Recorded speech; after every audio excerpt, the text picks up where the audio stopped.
Yeah, it's a book called Foal Limbs and Abnormalities, and basically this was developed over the years at the American Farriers Association convention. I was invited by Ali Hayes several times to host the informational table on foals, and we talked about the different things that were going on, and partway through it, I did it for several years, I developed a listing, a basic reference listing of the different common foal limbs and abnormalities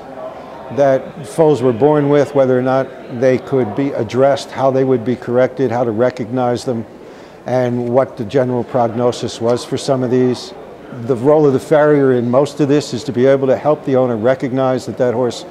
or that baby has a situation before it gets out of hand, because the earlier it's addressed, the easier it is to rectify if that's possible. You're establishing a priority and getting a picture of what's going on and be able to communicate it with both the owner and the veterinarian. And it talks about what is normal, what is abnormal, what is congenital, what is acquired, how these different things develop. A lot of them are in utero, so that the baby comes out with either flaccid tendons or weak joints. And then you get some that are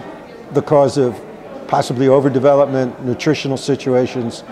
and how to recognize them so that they can be addressed by the farrier, the veterinarian, and the owner. Well, a lot of times you can, if you read through this and you get to understand what's happening with the different situations,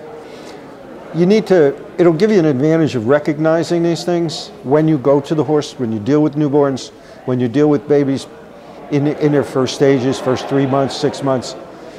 So you'll be able to understand what you're seeing and what that leg or legs or foal is doing that may need addressing by you and the vet. And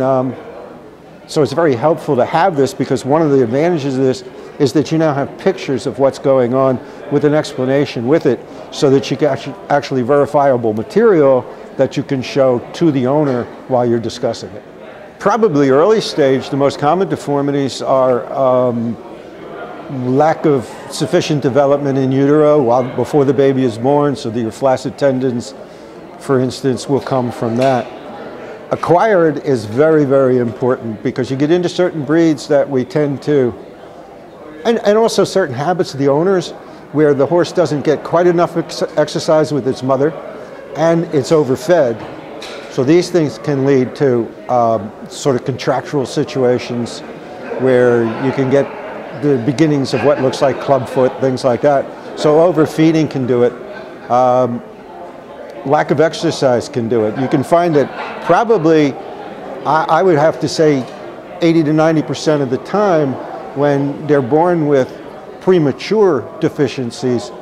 by turning them out with the mare and letting them have enough room to get an adequate amount of exercise, that usually can pull the horse together by developing muscle, which helps with the tendon and ligament situations.